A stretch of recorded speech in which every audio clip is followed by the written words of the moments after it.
Hoje vai ser um papo meio saudade, porque conversar com amigos que não se vê há muito tempo é interessante, é muito legal. E eu tenho o prazer de receber aqui em Menorá, na TV, o meu companheiro na vereança no Rio de Janeiro, a Câmara Municipal do Rio, o meu querido Wagner Siqueira. Ele é administrador de empresas e vai me ajudar a destrinchar por que é que existem tantos desempregados nesse nosso país.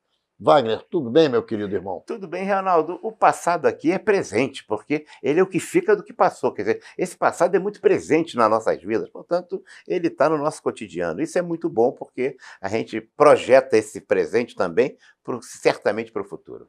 Menorá na TV, entrando no ar mais uma vez. Estamos dando início ao primeiro bloco de Menorá na TV com o administrador de empresas, Wagner Siqueira. Meu querido irmão Wagner Siqueira, nós fomos eleitos na mesma eleição, vereadores à Câmara Municipal do Rio de Janeiro, no ano de 1988, e os nossos mandatos começaram em 1989. O que é que, na tua avaliação, mudou na política do Rio daquele tempo para os momentos atuais? Fundamentalmente, o que mudou é que naquela época você tinha uma perspectiva com a queda do Muro de Berlim, quer dizer, se deu naquele ano de 89, e também com a perspectiva da redemocratização do Brasil, com o processo eleitoral que se começava a se realizar e se realizou, tinha-se muita expectativa, muitos sonhos, muitas utopias que rapidamente o Brasil iria se afirmar como nação. Infelizmente, isso não aconteceu. A democracia também era um valor eminentemente consagrado e cristalizado no conjunto da sociedade brasileira, independentemente dos pensamentos à esquerda, à direita ou ao centro, após exatamente aquele símbolo fundamental que foi a queda do Muro de Berlim. Hoje, nós temos um processo de descrença muito grande a nível mundial nos valores democráticos. Portanto, é uma preocupação. Por outro lado, acho que cada vez, você se refere à Câmara em 88, cada vez que a gente vai substituindo a representação política, quando nós fomos vereador, não tinha ninguém do tráfico ou ninguém da milícia, né? Hoje a gente sabe que o poder legislativo em geral tem uma representação cada vez mais vinculada a esse crime institucional, a esse crime organizado na sociedade brasileira e que se representa através de uma instância tão importante quanto é o voto popular. É uma pena. Meu querido Wagner, você colocou a questão da milícia, a questão do tráfico na política, e eu volto com o tema que nós discutimos sempre no rádio, no nosso confronto metropolitana. Por que é que nós não tomamos conhecimento até o momento das questões definitivas relativas ao assassinato da vereadora Marielle e também do hoje presidente, mas então candidato, tentativa de assassinato de Jair Bolsonaro pelo cidadão Adélio, que hoje é tido como louco? Por que nós ainda não tomamos contato com a realidade desses dois crimes que ocorreram no Rio de Janeiro? Aliás, um no Rio de Janeiro e outro em Juiz de Fora. Juiz de Fora. Eu não sei as razões, não estou lá em relação à polícia, mas isso para mim é um mistério profundo que perpassa em cima de todos os níveis uma sombra de dúvidas em relação à cuidado com que foi feita essa investigação e mais a transparência que a sociedade brasileira precisa fazer. Não é possível um crime como aquele da Marielle e também um outro crime político de mesma natureza em relação à tentativa de assassinato do então candidato Jair Bolsonaro. Não há explicação que justifique isso. Por quê? Porque significa que o crime organizado permeia o conjunto das instituições brasileiras. Portanto, é preciso muita soda, muito sabão, muita esfregão para você poder limpar as instituições brasileiras dessa presença permanente do crime organizado nas nossas instituições. Eu estou me referindo à representação política, cada vez mais tem representantes do tráfico e da milícia. Ô Wagner Siqueira, o Rio de Janeiro, do nosso tempo de vereadores, era uma cidade que tinha muitas dificuldades. Hoje, o Rio de Janeiro se encontra numa situação muito pior. Muita gente vivendo nas ruas, a camelotagem engraçando de uma maneira absurda, principalmente na frente das lojas. o sujeito vai com camelotagem dele vender o mesmo produto que o lojista vende.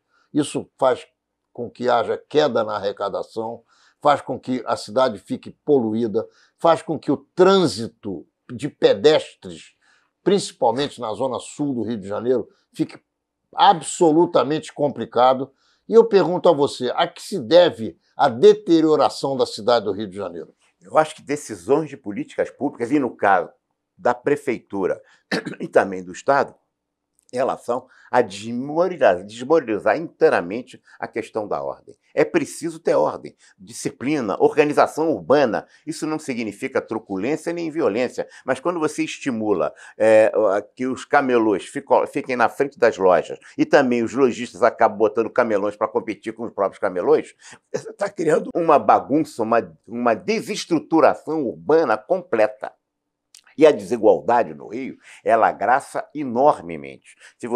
É preciso garantir, a desigualdade no Brasil é muito forte. No Rio de Janeiro, em particular, eu acho que ela se faz de forma bem brutal, pelo menos em 3 grandes vetores que a contribuiriam para você higienizar a cidade. É preciso o prefeito fazer o que é no cotidiano. Mas quando o prefeito é contra o carnaval e estimula a desordem urbana e combate aqueles que querem combater a desordem urbana, evidentemente temos dificuldade. Você veja, saneamento do Rio. O Rio de Janeiro é uma cidade muito pouco atendida de saneamento. Água e esgoto. Quem tem água e esgoto regular são as pessoas de classe melhor, de classe média. Quando você vai para as favelas de nordestinos e de negros, você tem realmente baixíssimo saneamento. Olha a Rocinha. A Rocinha, que é uma das favelas grandes e importantes do Rio, tem baixo nível de esgoto e aquilo é resolvível. Segunda questão é a questão de moradia. Por que você tem que fazer, Ronaldo, grandes conjuntos habitacionais se você tem espaços da cidade que você poderia fazer a utilização urbana usando os próprios municipais, os próprios do Estado, da Previdência Social e você fazer composições de prédio para dar moradia a essas pessoas? Por que os apartamentos que são da Minha Casa Minha Vida, que é programa federal, tem que construir habitação de interesse social? E habitação de interesse social não é Minha Casa e Minha Vida apenas. Aqueles pombais que são feitos para as pessoas, se ela tiver 1 ou 2 pessoas na família, é aquele tamanho de apartamento. Se tiver 10, é o mesmo tamanho de apartamento. Portanto, você tem que dignificar essa questão, sanear as favelas, e você tem terceiro, para mim é terrível, é a mobilidade urbana no Rio de Janeiro, que se degrada a olho visto. Olha a situação do próprio BRT, lá do Recreio dos Bandeirantes. E olha a coisa que é uma piada. Você tem hoje uma linha do VLT andando na cidade, da Central à Praça 15, só em teste, desde dezembro. Está pronto desde dezembro. Em vez de estar em funcionamento, o prefeito resolve brigar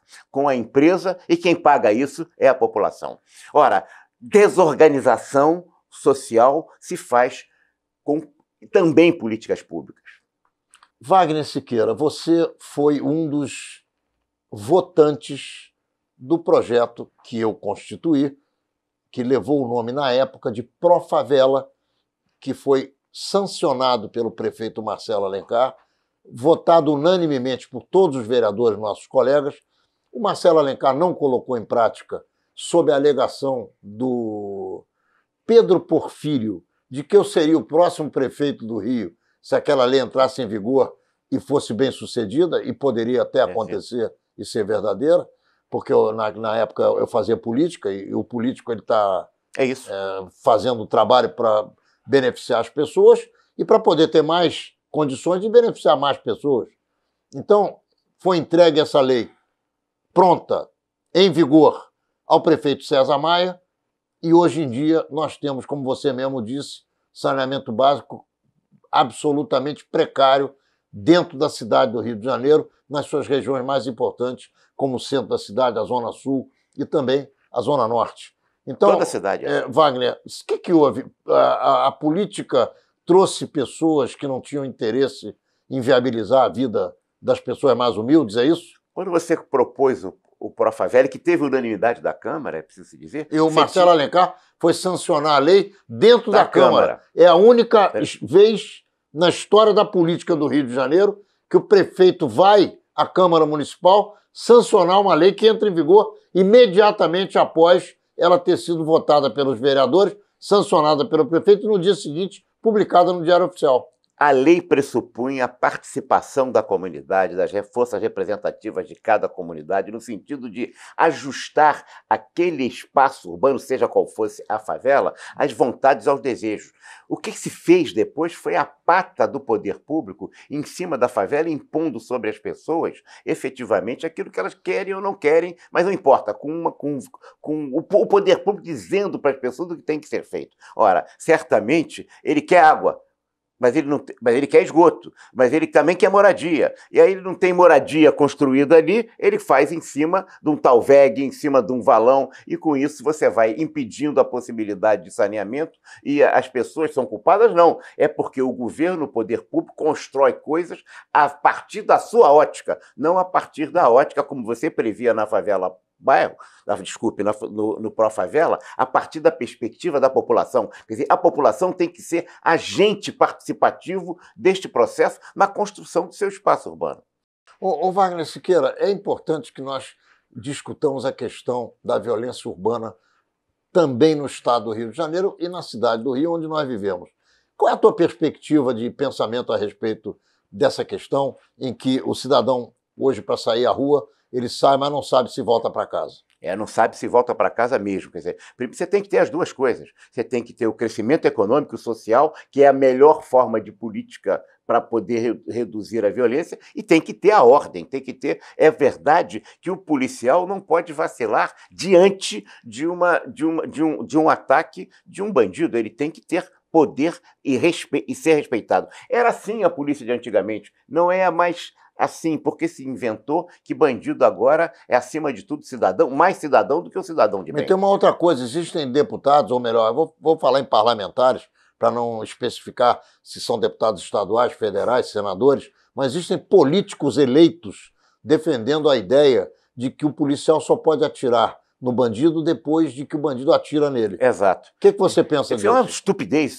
É claro que isso quando o policial treme que vai ter processo, ele já está pronto para morrer, porque ele vai morrer. Porque o atira e mata ele. E aí o policial cada vez se acovarda e cada vez menos se apresenta. É preciso respeitar a polícia. Polícia civil, a polícia militar, a polícia municipal. É preciso dar prestígio. É claro que aqueles que se desviam têm que ser punidos exemplarmente, mas a grande parcela da população policial, seja ela qual for, são pessoas de bem que estão arriscando a sua vida e mais. E que mais? Estão expostas, que se qualquer tiro que ela der no bandido, ela vai ter um processo e ainda pode ser expulso. Ô Wagner Siqueira, do tempo em que você foi vereador até hoje, o que você aprendeu da política e na política? Fundamentalmente, o que eu aprendi da política é que não há solução para o país sem ser pelo processo político. O ser humano é essencialmente político, é também essencialmente social. Se não for através da política, você vai acabar sempre na apolítica, quer dizer, na não política, que são os regimes totalitários e a ditadura. É pelo processo político que você constrói a possibilidade dos pontos de encontro entre os divergentes, entendendo a busca sempre da convergência.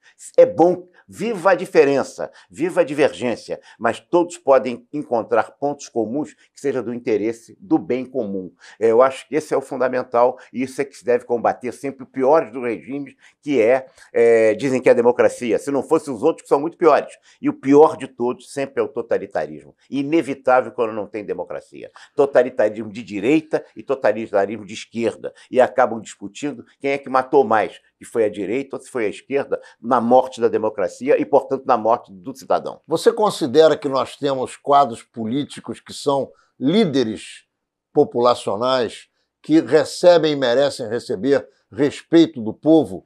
Ou você acredita que nós estamos passando por um momento em que essas lideranças estão escondidas? Eu diria a você, Ronaldo, que olhando a perspectiva de todo mundo e também o caso no Brasil, os líderes é uma espécie em extinção. Você tem alguma outra exceção aqui ou ali, é bom a gente não dar nomes, porque isso aí sempre vamos cair nas paixões, né? Mas que as organizações preparam as pessoas para serem dirigentes, não para serem líderes. E os líderes inspiram. Agora, quando a gente olha a liderança de todo mundo, essa questão, por exemplo, que está tendo na China com os Estados Unidos em relação à briga do 5G, se essas pessoas... Trump, né, e lá Huawei com o presidente chinês, isso é tão irracional, é tão falta de liderança, que isso vai acabar redundando, não na cortina de ferro, mas eu diria agora a cortina de ferro digital. E isso é produto de quê? Da falta de liderança nos Estados Unidos e na China. Estamos encerrando o primeiro bloco de Menorá na TV com o administrador de empresas, Wagner Siqueira. Não saia daí. Já já nós vamos discutir as últimas manifestações populares por todo o Brasil a favor e contra o presidente da República. Já já a gente volta. Estamos então iniciando o segundo bloco de Menorá na TV com o administrador de empresas, ex-vereador e ex-deputado Wagner Siqueira. Ô Wagner, você preferiu trabalhar na Câmara dos Vereadores ou na Assembleia Legislativa?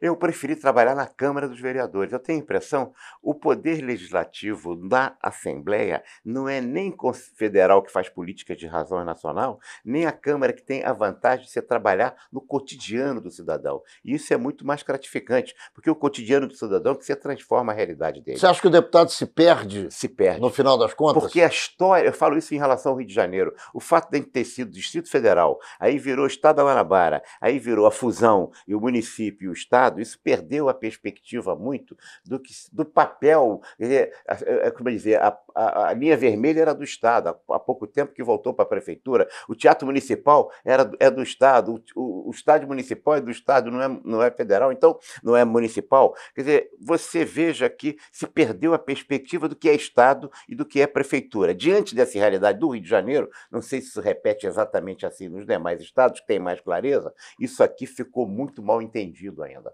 Ainda há briga se o mosquito aqui é municipal ou estadual. Wagner Siqueira, recentemente nós tivemos manifestações populares e estudantis a favor e contra uma série de situações brasileiras. A favor e contra o presidente, a favor e contra ministros, a favor e contra o Supremo Tribunal Federal, a favor e contra o presidente da Câmara dos Deputados, enfim, a favor e contra o pacote anti-violência e anticorrupção do juiz, hoje ministro Sérgio Moro, a favor e contra a reforma da Previdência. Qual é a tua perspectiva de opinião sobre essas manifestações? Elas mudam o roteiro de alguma ideia que o Congresso tenha, que o presidente tenha, que os ministros possam ter eventualmente? Eu acho que pode ser pior, Ronaldo. Pode ser que mude o destino do próprio país em termos de sua trajetória. Você fazer uma passeata a favor ou contra a reforma administrativa, ou previdenciária, ou tributária, ou a questão da legislação eleitoral, ou a questão das armas, isso é legítimo, é bom que seja isso, isso é processo democrático. Agora, quando você faz manifestações contra ou a favor em relação às instituições da República, seja o Congresso, seja o próprio Supremo Tribunal Federal, isso me preocupa, porque isso marca uma polarização, uma radicalização à direita e à esquerda, que se agrava, porque as pessoas vão se afastando e o país vai sendo esquecido, apesar de sempre se falar o país. A direita extrema e a esquerda extrema são tão distantes que elas vão se eternizando e elas vão se estendendo a tal ponto de chegar como se fosse uma ferradura. Se você olhar bem o discurso de direita e o discurso de esquerda, na prática, acaba sendo o mesmo. Por exemplo, eu digo que vou fazer a ordem, mas chego no governo e não pratico a ordem. Eu mesmo acabo sendo um fator de desordem. Eu digo que sou contra a corrupção, mas quando eu vou justificar a corrupção, quer da esquerda, quer da direita, eu dou os mesmos argumentos para justificar os meus filhos pelas razões da corrupção. Então, portanto, quando se começa nisso, eu temo, porque a gente perde a convergência, os pontos de encontro, mantidas as nossas divergências, que pontos de encontro que o país pode avançar. Na polarização, isso sempre acaba mal, porque isso acaba ou por um regime totalitário de direita ou de esquerda. Quem gosta de manifestações apoiadas assim são Fidel Castro, o Maduro, o Hitler, o Mussolini, o Stalin, quer dizer, tanto a esquerda e a direita que combatem o processo democrático. Acho que, nesse sentido, a favor da reforma e contra a Previdência é correta, porque são ideias, são programas que precisam ser apoiados ou não pela população e é democrático. Agora, quando eu começo a querer desmoralizar inteiramente a instituição ou defendê-la como se ela fosse perfeita, não há instituição perfeita, né? Nós estamos caminhando por uma possibilidade equivocada de um resultante que pode ser, dentre um dos cenários, a perda do processo democrático. Muita gente diz que o presidente precisa começar a presidir o país. Eu entendo diferente. Não. Eu entendo que ele está presidindo o país. Claro, é legítimo na presidência. E entendo até mais, entendo que ele, ainda que não ao nível da vontade do parlamento, ele está conversando com as forças democráticas brasileiras. Qual é a tua opinião? Eu temo que a gente tenha uma circunstância. O Bolsonaro foi nosso companheiro na Câmara dos Vereadores. Aliás, um companheiro muito cordial no trato pessoal. Sem dúvida. Sempre foi. Essa é uma característica que ele é pouco conhecido, né? Mas veja, eu acho que no processo político a gente tem tido algumas crises que são dispensáveis. Tá certo? E eu acho que seria desnecessário. Você pode elencar uma ou duas para a gente compreender do que você está falando? Não é possível, por exemplo, você pegar uma figura como o general Vilas Boas, que é um patrimônio moral das forças militares brasileiras, e ele ser devidamente achincalhado pelo Olavo de Carvalho, e, ao mesmo tempo, você concede, naquele momento, ao Olavo de Carvalho a medalha do Barão de Rio Branco, em cima do momento. Isso é um erro político. Quer dizer, isso não é correto, porque você está desqualificando uma pessoa que representa o Exército Brasileiro, que precisa, como instituição... Mas você acha que isso é proposital? Não, mas correto? É um erro. Mas eu não discuto a questão do equívoco.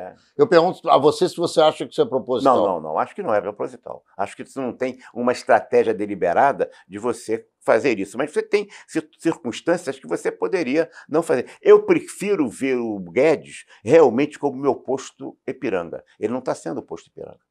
Tá certo? Você fala, a gente está insistindo em algumas questões, ora, que acho que acaba gerando determinados erros. Você tem o grupo dos militares, você tem o grupo do Bolsonaro, do Olavo de Carvalho, com alguns. Acho que a questão da educação não me agrada. Não me agrada, porque como é que... Aquele ministro colombiano e agora esse realmente não tem consertado, não tem dado uma não é fazer o que a esquerda quer, ou a direita ou o centro, é fazer políticas públicas de educação. O problema do Brasil é a educação de primeiro grau. Não é de nível universitário. E a gente só discute nível universitário. Ora, se as faculdades nossas são muito ruins, porque o nosso ensino é muito ruim, tem que consertar o primeiro grau e o segundo grau. Agora, é impressionante... nós assistimos o grosso, o tamanho do volume de dinheiro que se gasta em cada uma dessas universidades públicas e nós não sabemos para onde vai esse dinheiro. E a gente gasta mais dinheiro proporcionalmente na universidade do que gasta no ensino do primeiro grau. Milhões de brasileiros de 18 anos não concluem o curso do primeiro grau. Nós estamos matando os recursos humanos, a capital humano brasileiro, por falta de educação de primeiro grau. Essas pessoas não vão ter emprego. Nós estamos na economia 4.0 e o Brasil está completamente fora da economia 4.0. Ficamos fora da primeira revolução industrial no século XIX, ficamos mesmo, né?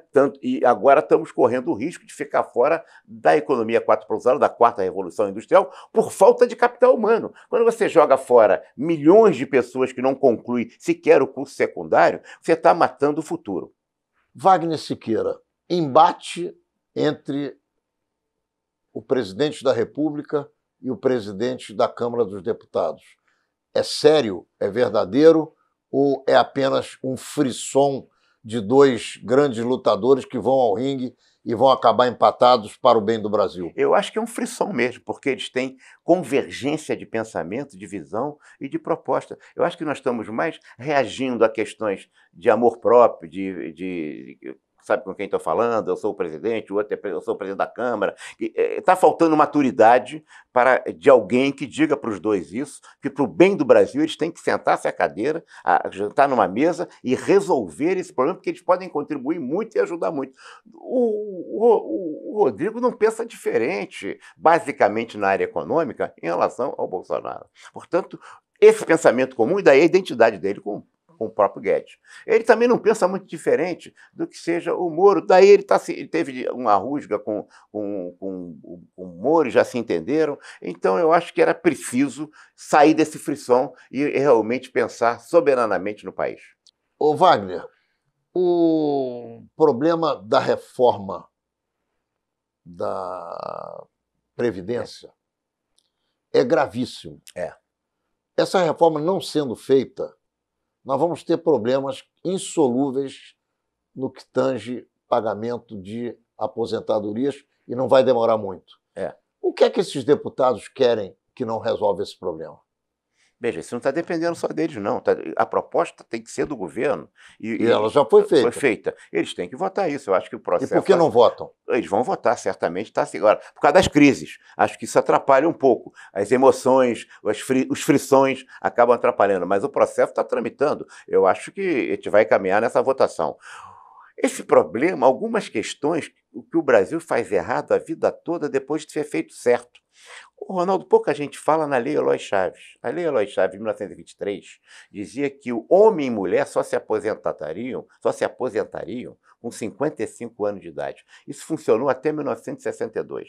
Em 1962, houve a reforma da Lei Orgânica da Previdência, governo Jango. Se estabeleceu um critério absolutamente absurdo, que era tempo de serviço junto com a idade, sob a alegação, aspa, moral, de que o jovem de família classe média só trabalhava aos 20 anos. Como ele só podia se aposentar aos 55, ele trabalharia 45.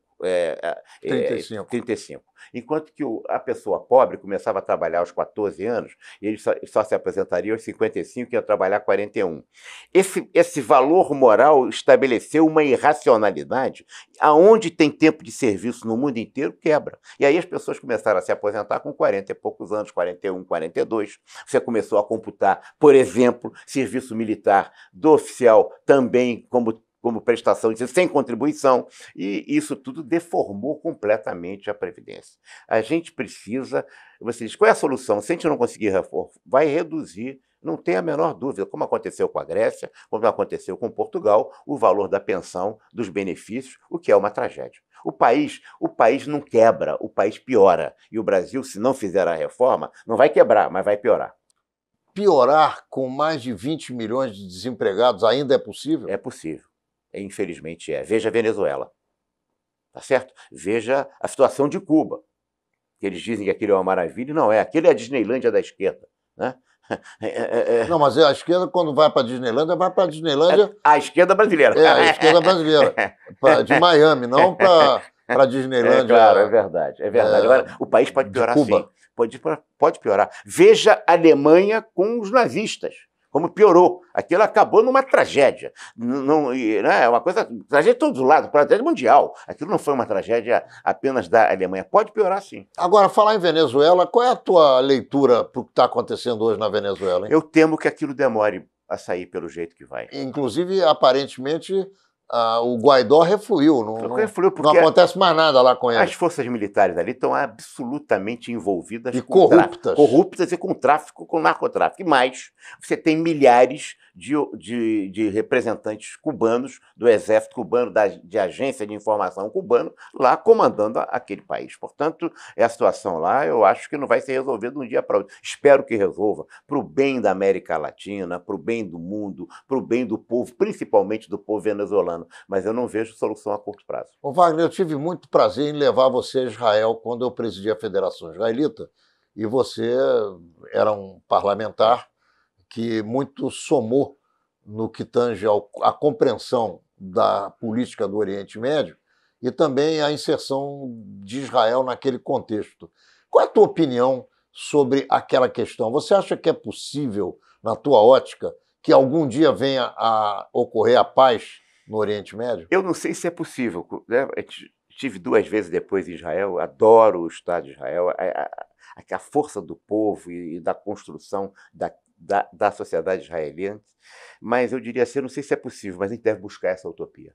Essa utopia de você ter a conviver, porque ao viver, por exemplo, em Jerusalém, conhecer o lado oriental, o lado ocidental, ver onde estão os islâmicos, onde estão vivendo numa mesma cidade, eu acho que é possível. Eu acho que a gente deve buscar isso deve ser o sonho, e esse sonho pode ser realizado, eu não sei em que prazo, mas quando as pessoas sentam, conversam, elas podem chegar a um entendimento, respeitando cada um, mas evidentemente é óbvio que não dá para Israel recuar dos avanços que conquistou importante, porque ali é que dá o tom de modernidade para aquela região, é o Estado de Israel. E onde é que você acha que há o óbice a paz? Ao preconceito. Onde você localiza a dificuldade para a paz? O preconceito, a falta das pessoas conversarem, a falta das pessoas falarem, de se desarmarem para conversar e buscar pontos de encontro. Você também acha que Israel reage muito violentamente quando a sua sociedade é atacada com foguetes? Mas ela é muito atacada. Eu acho que tem que reagir mesmo. Ora, um país que é atacado, não tem a menor dúvida que tem que reagir. Senão você... O que é isso? Como cristão, o Cristo deu uma face, deu a outra, mas depois pegou, saiu passando, né, o chicote nos caras, nos vendilhões do tempo. É evidente que não dá para você ser atacado, expor a sua população com radicais e fanáticos, né, do Hamas, por exemplo, e você não aceitar isso, não reagir de forma bastante dura, como tem que ser. Não tem a menor dúvida disso. Estamos encerrando o segundo bloco de Menorá na TV com Wagner Siqueira, administrador de empresas, vereador e também deputado estadual no Rio de Janeiro. Estamos então dando início ao terceiro bloco de Menorá na TV com o administrador de empresas Wagner Siqueira. Ô Wagner, se você fosse o presidente da República do nosso Brasil, quais seriam as primeiras medidas que você tomaria? Eu acho que o foco fundamental que o Brasil tem que fazer hoje, indiscutivelmente, é o foco nas desigualdades que o país possui. Nós somos um país profundamente desigual. E com isso, como é que se resolve? Eu acho que se resolve com ações específicas muito concretas. Eu estava dizendo no primeiro bloco aqui, para você, para a cidade, eu acho que isso vale para o Rio. É preciso resolver o problema de saneamento. Se nós gastássemos em saneamento no Brasil, o que o governo Lula gastou nas empresas campeões, nós não teríamos nenhuma cidade do Brasil com problema de esgoto e água. Tudo foi tanto... Então, não tem dinheiro? Tem. O que deu dinheiro para o Joel Batista sair de um pequeno açougue para virar a maior empresa de frigorífico do mundo, quer dizer, essa política equivocada de empresas campeãs, se tivesse se colocado no saneamento, estava resolvido o problema de saneamento. E aí você tinha uma melhoria das condições de vida da população, redução do nível de doença, e aí trabalhando também com vacinas, com a tecnologia médica já permite, você melhora muito e reduz essa desigualdade. Outra coisa, ciência e tecnologia, que fazemos um investimento pequeno, pífio. É uma outra vertente fundamental. O Brasil é uma sociedade absolutamente dependente de tecnologia externa. Nós temos, com o tamanho que temos, e aí essa relação com Israel, que é um vetor de polo dinâmico fundamental de tecnologia, aumentar essa interação para, evidentemente, gerar quadros na sociedade brasileira que a gente possa fazer pesquisa. Quando você reduz ciência e tecnologia, você está matando o país, você está tornando... É um servilismo científico tecnológico que o Brasil vive. Portanto, relações com os grandes avanços... Eu vou dar um exemplo, estou até excitado com isso. A China, em 1989, era nada. Você pensa bem, tinha saído daquele grande salto anos antes e começou a se recuperar. E hoje é um país que está disputando a tecnologia 5G com os Estados Unidos. E está ganhando, porque ela tem 5G e os americanos não têm. Como é que ela conseguiu isso? Educação e investimento. O Brasil tem isso também. A Coreia, na década de 60, era menor do que o Brasil. A Coreia do Sul. A Coreia do Norte não, né? A Coreia do Sul. Hoje, olha o tamanho da Coreia do Sul. Por quê? Porque a gente não trabalha em educação, não trabalha em ciência e tecnologia. Na sociedade do conhecimento, na quarta revolução industrial, em que você depende fundamentalmente do conhecimento aplicado, portanto, a tecnologia e a ciência, não é possível um país se subordinar. Isso significa... Quando a gente usa tecnologia no campo, a gente está dando show de bola no agronegócio. Isso não dá certo. Veja que cresceu o agronegócio brasileiro, mercê de quê? De robôs, de computadores robotizados, de automação, de uma infraestrutura tecnológica de primeiro mundo. Significa que o próprio Brasil tem exemplos disso e abandona em geral. Ô Wagner, qual é a tua opinião sobre os devaneios da esquerda, que entendem que Venezuela, Cuba, são exemplos que podem servir para a população brasileira? Ô Ronaldo, se o Marx ressuscitasse, o Marx, que tentou moralizar a economia... Será que ele colocaria fogo nos próprios livros? Botaria.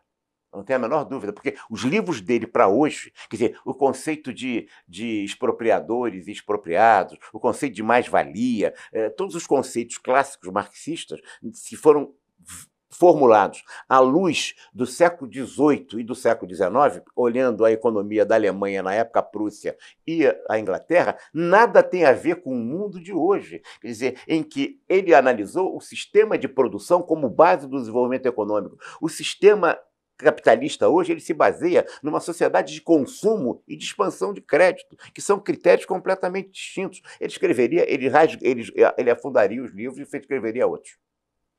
Agora, eu não tenho dúvida disso. A esquerda continua pensando no século XXI com as ideias marxistas do século XIX. Portanto, nós estamos 250 anos, 200 anos atrasados. Você considera que... O Brasil é um país obsoleto, Ronaldo, porque tem ideias atrasadas. Você olha sempre para o retrovisor. Você está sempre olhando para o passado. Foi assim a nossa Constituição. A gente quis zerar a contabilidade de tudo. Ao invés de pensar para frente, botando o farol para iluminar o caminho, a gente botou luz de marcha ré. E aí fica muito complicado. Fica muito complicado. Você acredita que o Brasil vai vencer os desafios que existem pela nossa frente? Nós estamos com a economia estagnada desde o governo Dilma. O governo Temer melhorou um pouquinho, mas a coisa não anda. Com tantos desempregados, com tantos analfabetos, com tão pouca mobilidade e poucos recursos entrando como investimentos de capital de fora. Qual é a perspectiva que o povo brasileiro tem com relação ao nosso país? Concretizar as expectativas que a sociedade brasileira tem ao votar no presidente que ganhou a eleição, que acreditava que determinadas políticas diferentes, que pudessem avançar, inclusive, você disse uma coisa que é difícil, que é quase um palavrão, dizer as coisas boas que o governo Temer fez e fez. Vai ser reconhecido em muitas coisas. Ele perdeu por outros problemas, as questões vinculadas a acusações de corrupção, etc., mas alguns avanços, eu tenho visto, Ronaldo, as pessoas dizer tudo até agora que o governo Bolsonaro fez foi formulado no governo Temer. É preciso que se reconheça isso. A privatização dos portos, dos aeroportos. Começam a me dar exemplo toda hora daquela estrada que está sendo feita pelos chineses em Marabá, no Maranhão, para Marabá do Pará. Aquilo já estava em construção. Como é que você construiu 200, 300 quilômetros de estrada em poucos meses? Mesmo com a máquina. Aquilo foi formulado e feito no governo Temer. É preciso disso. Portanto, tem caminho. O governo Temer preparou algumas coisas, deixou muitas dificuldades. Eu acho que o governo Bolsonaro pode cumprir esse papel. Essa é a minha expectativa na questão econômica em relação ao ministro Paulo Guedes. Eu quero que ele seja, de fato, o posto Ipiranga. O elogio, o reconhecimento a certas questões lideradas pelo ministro, pelo vice-presidente e em seguida pelo presidente Temer, claro, não significam dizer que ele não esteja envolvido com problemas de corrupção, porque eu não conheço esses processos. Claro. Ele foi preso e solto e vai cumprir as penas o que dele. deve ser. Eu quero perguntar a você o que é que você pensa sobre a prisão e os processos e a condenação, ou já não é mais uma só, as condenações do ex-presidente Luiz Inácio Lula da Silva.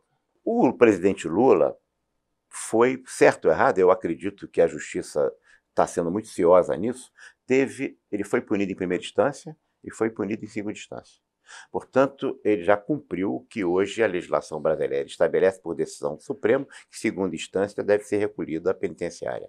Portanto, ele está preso pelas condições objetivas da legislação brasileira. É claro que circunstâncias de idade e do tipo de pena que ele está tendo, os juízes das instâncias devidas vão analisar se deve ser solto ou não. Agora, ele está condenado. Outra coisa, eu acho que às vezes a gente exagera um pouco, ao invés de uma pessoa ser convocada a prestar depoimento, ela não precisa ser presa para prestar depoimento. Ela não precisa ficar... Isso... Você está reclamando, então, das prisões preventivas e das prisões que não tem julgamento anterior que condene o sujeito para que ele vá preso. Você, para ter prisão preventiva, você tem que ter condições objetivas. Aquilo tem que botar a ordem pública, a pessoa tem que estar tramando... excluir provas, enfim, a legislação define bem. Cumprida essas, tem que fazer a prisão preventiva. Agora, você fazer a prisão preventiva sem ter essas condições, com indícios e evidências bem definidas, eu acho que você está passando além da conta e eu acho que isso não é bom para o processo democrático. Qual é a tua opinião sobre o BNDES no governo Dilma e no governo Lula? É verdade que existe uma caixa preta nesse Banco Nacional de Desenvolvimento Econômico, em que dinheiro a rodo foi entregue nas mãos de gente que não merecia, de governos que não mereciam e de tomadores que não vão pagar? Essa é uma maior caixa preta dos dois governos, Lula e Dilma. Não era o caso de abrir essa caixa preta? É claro que é. É claro que tem que ser aberto. Eu mesmo dei um exemplo agora. Se você botasse aquele dinheiro nas empresas campeãs, que foram para beneficiar essas organizações que cresceram e se transformaram todas as maiores do mundo, nós teríamos resolvido só com as empresas campeãs o problema de saneamento de água e esgoto em todos os 5 mil e poucos municípios brasileiros. É o recurso suficiente para isso. Porque faltou dinheiro.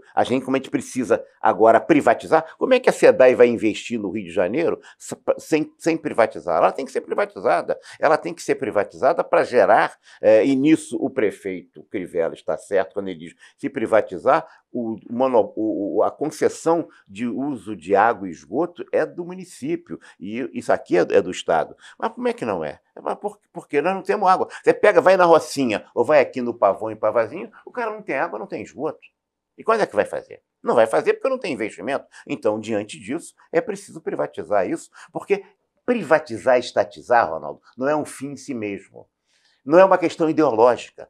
Há momentos em que o país precisa ser privatizado, há momentos que ele tem que ser estatizado. Há funções que precisam ser estatizadas e há funções que precisam ser privatizadas. Mas, por exemplo, a Embraer teve um determinado... Precisa desenvolver a indústria aeronáutica brasileira, foi a estatal Embraer. Só que chegou um momento que a Embraer se transformou em privada e ela está muito bem obrigada, uma das maiores empresas do mundo no seu segmento. Né? A Vale do Rio Doce é a mesma coisa. Para você ter uma ideia, você falou em Embraer, eu voei há pouco tempo atrás de um estado nigeriano para outro, do sudeste para o sul do país.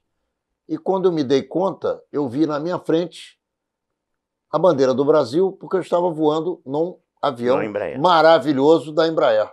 É uma indústria de escola e ela foi estatal. Chegou um momento que ela, para poder crescer e se desenvolver, vira privada. Então, estatização e privatização não é um fim em si mesmo.